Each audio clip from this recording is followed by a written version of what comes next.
Hello everyone, this is Luciana with Uchis Design and our new animation stamps and die cuts.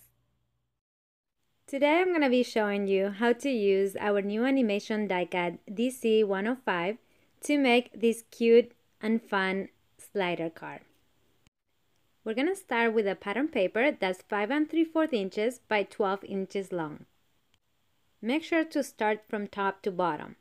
Now we're going to mark two folding lines. One is going to be at 1/2 inch and the other one is going to be at 5 3/4 inches.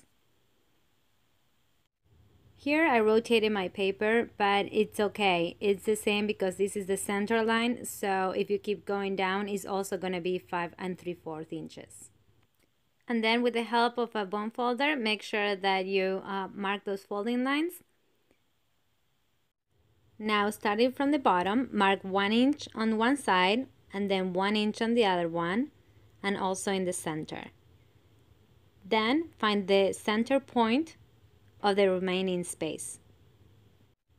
This is so we can center our circle window, and also we're leaving a 1 inch space in the bottom for our slider and then have the space for the slider button as well.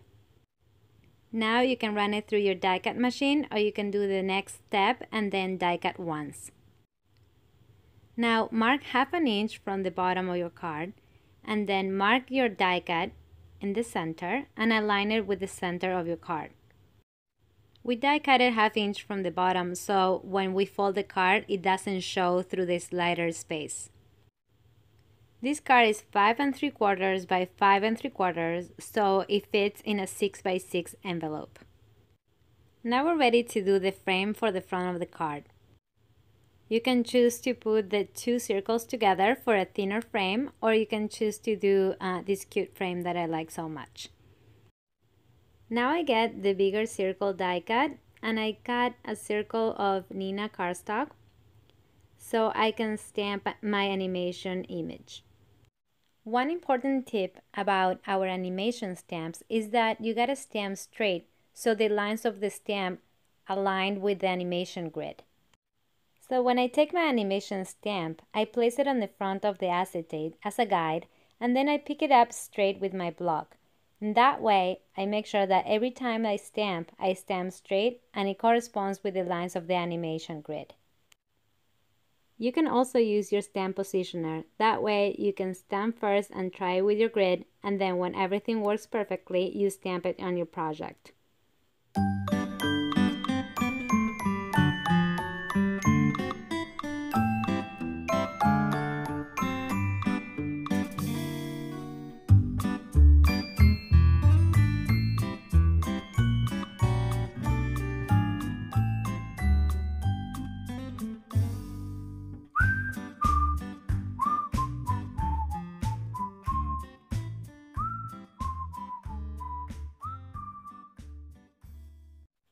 After you cut your grid to size, we're going to put double-sided foam tape on both sides of the card.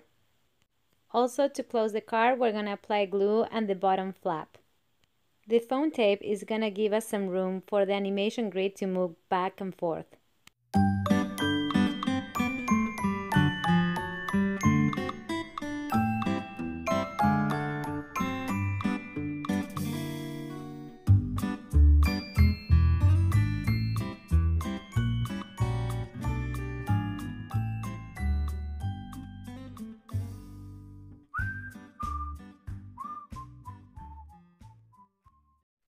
For this card, I decided to use the hearts for the slider, and then for the third heart, I used the mini heart that comes in the animation die cut set Dc102. That's the smaller animation card. So I thought the three hearts together made a very cute button.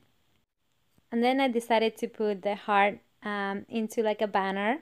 So I used one of our embossing punches, the flag, to do kind of like a banner that it has the fishtail finish. So I punch out two of them and then I put them together to finish my button.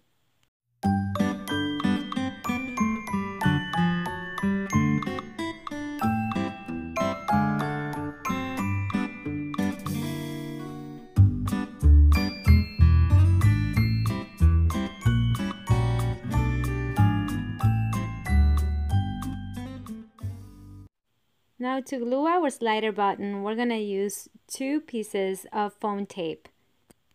This way it's going to be easier to slide back and forth the animation grid. You can get very creative with the slider buttons. You can do many different combinations, and also our embossing punches, they coordinate with the die cuts.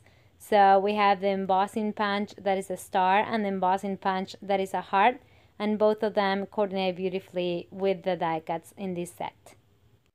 I hope you like this project and you have a lot of fun watching your stamps come to life. Thank you so much for watching.